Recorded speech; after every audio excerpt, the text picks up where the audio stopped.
Sir ಇದ್ರ ಜೊತೆಗೆ ಅಂದರೆ ಚಂದ್ರಮೋಹನ್ ಅಂತ ಅಂದ ತಕ್ಷಣ ನೆನಪಾಗದೆ ಯಶ್ ಅವ್ರ ಜೊತೆಗಿನ ಗೆಳೆತನ. ಸೊ ಎಷ್ಟೋ ವೇದಿಕೆಯಲ್ಲಿ ಅವರು ಪ್ರೀತಿಯಿಂದ ನಿಮ್ಮ ಬಗ್ಗೆ ಮಾತಾಡೋದುಂಟು. ಸೊ ಈಗ ಯಶ್ ಅವ್ರು ಬೆಳೆದಿರೋಂಥ ರೀತಿ, ಅವ್ರು ಮಾಡ್ತಿರೋಂಥ ಸಿನಿಮಾಗಳಲ್ಲಿ ಎಷ್ಟು ಇನ್ಸ್ಪಿರೇಷನ್ ಆಗುತ್ತೆ ಆ್ಯಸ್ ಅ ಮೂವಿ ಮೇಕರ್ ಆಗಿ ಅಂತ? ತುಂಬ ಅದು ಏನು ಕಲ್ಪನೆಯೂ ಮಾಡೋಕ್ಕಾಗಲ್ಲ. ಇವತ್ತು ಏನು ಪ್ಯಾನ್ ಇಂಟರ್ನ್ಯಾಷನಲ್ ಲೆವೆಲ್ಗೆ ಇದ್ದಾರೆ. ತುಂಬ ಖುಷಿಯಾಗುತ್ತೆ. ಒಬ್ಬ ಸ್ನೇಹಿತ ಸ್ಟಾರ್ಟಿಂಗ್ ಟೈಮಲ್ಲಿ ಅವನ ಜೊತೆ ಒಡನಾಟಗಳಿದ್ದಿದ್ದು ಎಲ್ಲ ಖುಷಿಯಾಗುತ್ತೆ. ಬೆಳೆದಿದ್ದು ಹ್ಯಾಪಿನೇ. ತುಂಬ ನೆನಪುಗಳಿದೆ. ಅವರು ಕಳೆದ ಒಂದೊಂದು ಪಾರ್ಕಲ್ಲೇ ಕೂತ್ಕೊಳ್ಳಿವೋ, ಏನೇನೋ ಕಥೆ ಡಿಸ್ಕಷನ್ನು.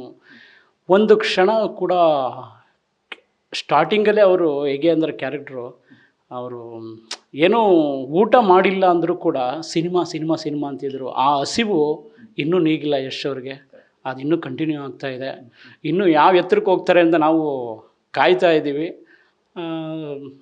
ಹ್ಯಾಪಿ ಆ ವಿಷಯದಲ್ಲಿ ಒಬ್ಬ ಸ್ನೇಹಿತನಾಗಿ. ಸರ್ ಒಂದಷ್ಟು ವಿಚಾರಗಳಿರುತ್ತೆ. ಅಂದರೆ ನಾವು ಮ್ಯಾನಿಫೆಸ್ಟ್ ಮಾಡಿದ್ರೆ ಯಾವ್ದು ಬೇಕಾದ್ರೆ ಆಗುತ್ತೆ. ಅಂದರೆ ಪಾಸಿಟಿವ್ ಥಾಟ್ ಇರಬೇಕು ಲೈಫ್ ಬಗ್ಗೆ. ಅಂದರೆ ನಿಮ್ಮದೇ ಒಂದು ಎಪಿಸೋಡ್ಸ್ ಮಾತಾಡುವಾಗ, ಅಂದರೆ ವೀಕೆಂಡ್ ವಿತ್ ರಮೇಶ್ನಲ್ಲಿ ಒಂದಷ್ಟು ವಿಚಾರಗಳಿದ್ರು. ಮನೇಲಿ ಬಂದು ಮಾತಾಡುವಾಗ ಅವ್ರ ಕನಸುಗಳಿತ್ತಲ್ಲ ಸರ್, ಹಿಂಗೆ ಮಾಡ್ತೀನಿ, ನಂದೊಂದು ಕಟ್ಔಟ್ ಬಿಡಬೇಕು ಅಂದರೆ ಅದೇ ಥರ ಮಾಡಿದ್ರು. ಇನ್ನೊಂದು ವೇದಿಕೆ ಇಂಡಿಯನ್ ಪ್ಯಾನ್ ಇಂಡಿಯಾದಲ್ಲಿ ನಾನು ಸದ್ದು ಮಾಡಬೇಕು ಅಂದ್ರೆ ಅದೇ ಥರ ಮಾಡಿದ್ರು. ಸೊ ಅವ್ರ ಐಡಿಯಾ ಹೇಗಿರುತ್ತೆ ಸರ್? ಅವ್ರ ಥಾಟ್ ಯೋಚನೆ ಎಲ್ಲ ಹೇಗಿರುತ್ತೆ ಅಂತ ಅವ್ರು? ಇಲ್ಲ, ಯಾವುದೇ ಯಾರಿಗೇ ಆಗಲಿ ಆ ಥಾಟ್ ವರ್ಕ್ ಆಗುತ್ತೆ ಅಂತ ಯಾರೂ ಹೇಳೋಕ್ಕಾಗಲ್ಲ ಲಗೇಜಿ. ಅದು ಸಿನಿಮಾ ನೀವು ಹಸಿವು ಎಷ್ಟಿರುತ್ತೋ, ಅವನಲ್ಲಿ ಅರ್ಜು ಎಷ್ಟಿರುತ್ತೋ ಆ ಮಟ್ಟಕ್ಕೆ ಅವ್ರನ್ನ ಸಿನಿಮಾ ಕೈ ಹಿಡಿಯುತ್ತೆ. ಅದಕ್ಕೆ ಯಶ್ ಬಿಟ್ರೆ ಯಾರೂ ಎಕ್ಸಾಂಪಲೇ ಇಲ್ಲ.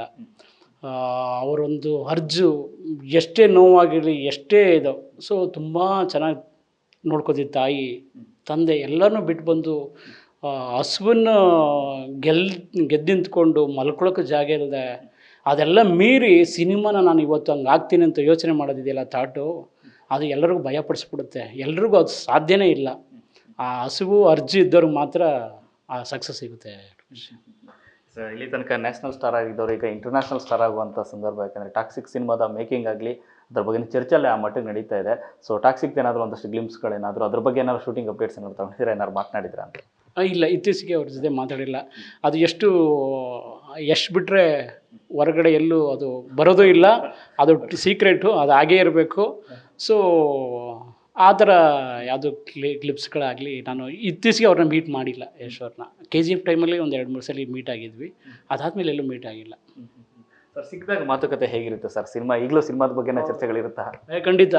ಸಿನಿಮಾ ಅನ್ನೋದಕ್ಕಿಂತ ವೈಯಕ್ತಿಕವಾಗಿ ಬಂದ ದಿನಗಳು, ನಾವೆಲ್ಲ ಎಷ್ಟು ಕಷ್ಟಪಟ್ವಿ ಅದ್ರ ಬಗ್ಗೆ ಜಾಸ್ತಿ ಟಾಕ್ಸ್ ಇರುತ್ತೆ. ಅವರು ಯಶ್ ನಾನೇನು ನೆನೆಸ್ಕೊಳ್ಳೋದ್ರು, ಮೋಹನ್ ಅವತ್ತು ಏನಾಯ್ತು ಗೊತ್ತಲ್ಲ ಇನ್ಸಿಡೆಂಟು, ಬಾರ್ಗಲ್ ಕೂತಿದ್ವಿ, ದುಡ್ಡಿರಲಿಲ್ಲ, ಬರೀ 50 ರೂಪಾಯಿ ಜೋಬಲಿತ್ತು, ಬರೀ ಇಂಥ ಕಥೆಗಳನ್ನೇ ಅವರು ನೆನೆಸ್ಕೊಳ್ಳೋದಕ್ಕೆ ಇಷ್ಟಪಡ್ತಾರೆ.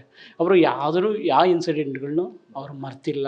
ಯಾಕೆ ನಾವು ಅನ್ಕೋತೀವಿ ದೊಡ್ಡ ಸ್ಟಾರ್ ಆದಕ್ಕೆ ಅಯ್ಯೋ ನನ್ನ ಜೊತೆ ಇದ್ದ ನೆನಪುಗಳನ್ನ ಮರ್ತೋಗ್ತಾರೆ.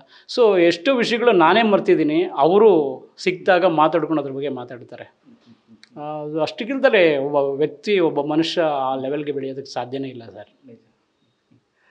ಸರ್ ಇನ್ನು ಕೊನೆಯದಾಗಿ 24th ಜನವರಿ 24th ಎಲ್ಲರಿಗೆ ಸಿದ್ಧತೆ ನಡೀತಾ ಇದೆ. ಈಗ ಯಾವ ಹಂತದಲ್ಲಿದೆ, ಏನೇನು ಕೆಲಸಗಳು ನಡೀತಾ ಇದೆ? ಈಗ ಆಲ್ಮೋಸ್ಟು ನಮ್ಮ ಸಿನಿಮಾ CG ವರ್ಕು ಇತ್ತು. 3 ತಿಂಗಳಿಂದ CG ವರ್ಕ್ ಮೇಲೆ ಜಾಸ್ತಿ, ಏಕೆ ಸುಮಾರು ಒಂದು 20 ನಿಮಿಷ CG ಇರೋದ್ರಿಂದ ಒಂದು ಮೇಯ್ನು ಕಥೆಯಲ್ಲಿ ಒಂದು ಆನೆ ಬರುತ್ತೆ. ಅದನ್ನು ನಾವು CG ಮಾಡಬೇಕಿತ್ತು. ಅದೊಂದು ನಮಗೆ ಚಾಲೆಂಜಿಂಗ್ ಆಗಿತ್ತು. ಅದು ಒಂದು ಪಾತ್ರ, ಅದು ಒಂದು ಪ್ರಮುಖ ಪಾತ್ರ. ಆನೆ ಕೂಡ ಸಿನಿಮಾದಲ್ಲಿ ಬರುತ್ತೆ. ಅದನ್ನು ನಾವು ಒಂದು ಸ್ವಲ್ಪ ನೀಟಾಗಿ ಮಾಡಬೇಕಾಯಿತು. ಅದೊಂದು 3-4 ಮಂತ್ಸಿಂದ ಬರೀ CG ವರ್ಕಲ್ಲಿದ್ವಿ. ಅದು ಈ ಹಂತದಲ್ಲಿ ಎಲ್ಲ ರೆಡಿಯಾಗಿದೆ. ಈಗ main Rajakrishnan number 1 Atmos mixer. So ಅವರು ನೆಕ್ಸ್ಟ್ ವೀಕಿಂದ ಡೇಟ್ ಕೊಡ್ತಿದ್ದಾರೆ. ಸೊ ಆಲ್ಮೋಸ್ಟ್ ಈ ಮಂತ್ ಎಂಡ್ ಒಳಗೆ ಫಸ್ಟ್ ಕಾಪಿ ರೆಡಿ ಇರುತ್ತೆ. Thank you sir, thank you, all the best. ಒಳ್ಳೆಯದಾಗಲಿ. ಇನ್ನೂ ಮಾತಾಡೋ ಸಾಕಷ್ಟಿದೆ. 24th ಇರೋದ್ರಿಂದ ಒಂದೊಂದು ಹಂತವಾಗಿ ಸಿಗೋಣ, ಮಾತನಾಡ್ತಾ ಹೋಗೋಣ. Thank you so much. Yes, ಇದಿಷ್ಟು ಚಂದ್ರಮೋಹನ್ ಅವರ ಮಾತು. ಕ್ಯಾಮ್ರಾ ಪರ್ಸನ್ ಜಯಸೂರ್ಯ ಜೊತೆ ಲೋಕೇಶ್ ನ್ಯೂಸ್ ಫಸ್ಟ್, ಬೆಂಗಳೂರು.